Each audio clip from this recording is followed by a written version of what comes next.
ए जी का हो बथेला का पार हमरी टी से करी हैया मोरे राजा जी, मोरे राजा जी कौनो लिया तो दवैया मोरे राजा जी।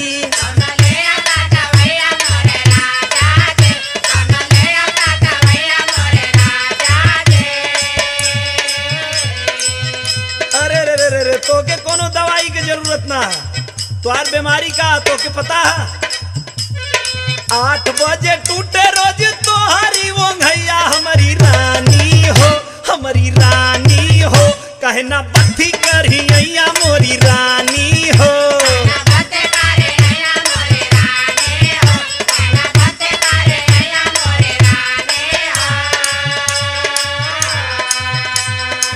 सही बताओ तनी देखी हमार कमर कितना पिराता। अच्छा भूखिया मिटाइल हो